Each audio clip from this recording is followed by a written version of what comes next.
3-2 pitch, swing and a drive, deep to right field, stay fair. Holy smokes, he did it! Off the hit air cafe. Cal Raleigh with a walk-off home run. How sweet it is!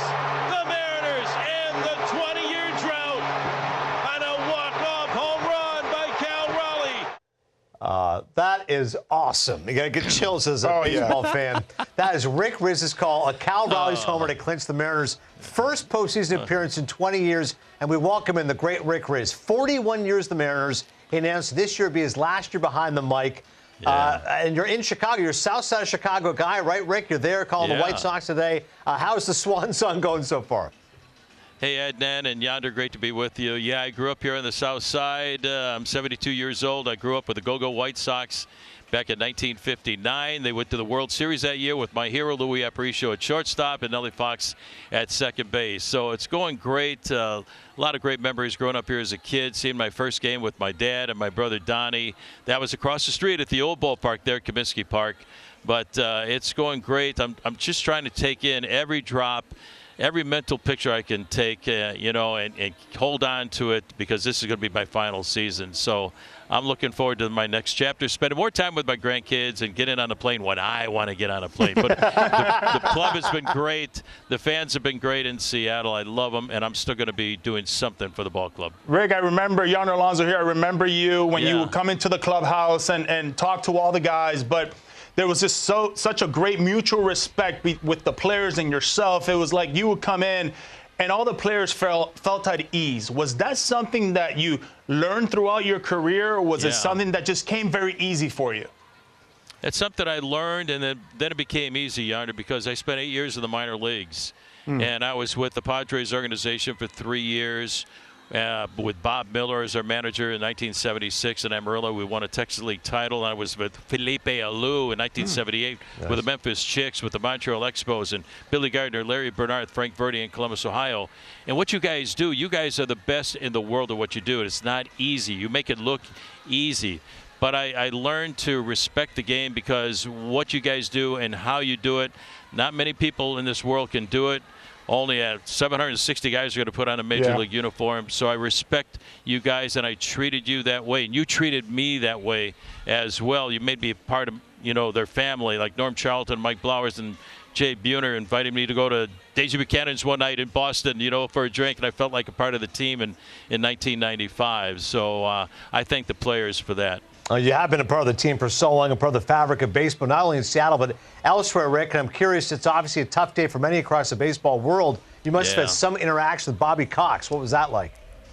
Yeah, I knew Bobby, as a play-by-play announcer for the other team. I always loved talking with him, because he was one of the greatest managers in the history of the game of baseball, who went into the Hall of Fame with Joe Torre and Tony La Russa. You talk about those three guys. But I'd see Bobby when you go to Atlanta, and I'd go, "Where's Bobby?" And I see this big plume of smoke in the corner of the dugout. I go, "There he is," smoking that cigar. And I walked up to him. I said, "Bobby, you're either smoking your cigar or you're on fire," because there's a whole lot of smoke. Should I call 911? And he started laughing, and we do it. I said, "Can I do a pregame show interview?" He's always said yes, and he was just one of the nicest guys in baseball. Hard to follow John Smoltz with the great stories, but he was one of the greatest managers of all time. He's going to be missed. 84 years of age, and what a legend as a major league manager, but especially what he did in Atlanta. 14, 15 consecutive division titles, the pennants, the World Series of 1995. He's going to be missed by everybody, but especially guys like John Smoltz, Glavine, and everybody, Maddox, with the Atlanta Braves organization. We're all going to miss him. No, and you have such respect and reverence not only for the players and managers, but I'm sure, Rick, fellow broadcasters. John Sterling passed away this week. Another guy like yourself who was just so much the embodiment of a team's fabric, calling all those Yankee games. Yeah, John was one of the greatest announcers of all time. I mean, his home run calls for each of the guys, he had that iconic call for whoever hit a home run, whether it was Aaron Judge or Derek Jeter, or first run with Bernie Williams. But his style was impeccable on the air. His style was impeccable when he dressed and came out to the ballpark. Always had the suit and tie and the pocket square. So a few days ago, when we found out that John passed away at age 87, so I wore a suit, and I also had the pocket square in honor of John Sterling, one Nice of the great touch. announcers in Major League Baseball history. We're going to miss him too. Rick, let's talk a little bit about the Mariners right now. 19-20, a big start for Luis Castillo. Julio Rodriguez is turning it around. Yeah. Take me a little bit through this. It's May, man. And once it gets hotter for Julio, it just feels like the home runs start flying. But take me a little bit through what's the state of this Mariners team right now. Yeah, they were struggling in the early part of the year. Yonder and Adnan, you know, the big guys weren't hitting, but you knew they were going to hit. I mean, Cal Raleigh was the best player, I think, in baseball last year. How he didn't win the MVP award, I'm shocked, to be honest with you. 60 home runs as a catcher, you know, not a pass ball the entire year. What he did, you knew he was going to hit. He's going to hit. He's going to hit home runs. Julio's really turned it on. He's hitting like .330 over the last couple of weeks, and Josh Naylor's turned it on. But we missed a lot of key guys. Brendan Donovan got off to a great start and then was hurt with a sore groin. So he just got back last night, not in the lineup tonight, but I talked to him. He said he can hit. And then now a couple of leverage arms of the bullpen are out. And Gabe Spire and also Matt Brash. But the starting pitching has been awesome. It really has. Luis Castillo going tonight. He's going to bounce back after a rough go here over the last 4 or 5 outings. I mean, this is the best starting staff, I think, in all of baseball. The bullpen is doing a good job.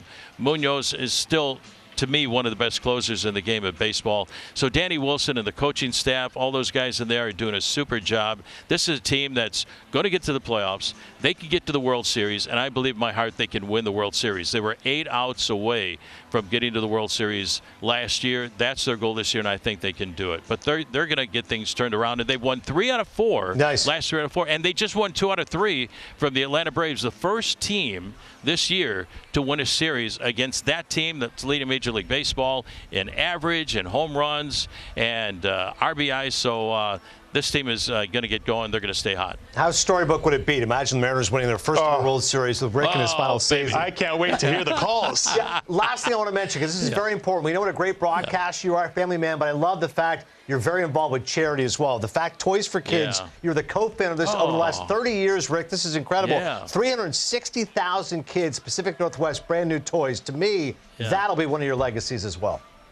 Oh, thank you, Adnan and Yonder. I appreciate it. Dave Henderson and I, 30 years ago, sitting at the bar in Pioneer Square, watching a report on television, I saw there was a report said 8,316 homeless that they could count. And I turned to Hendu and I said, how many are kids? He said, I don't know. So we got the guys together.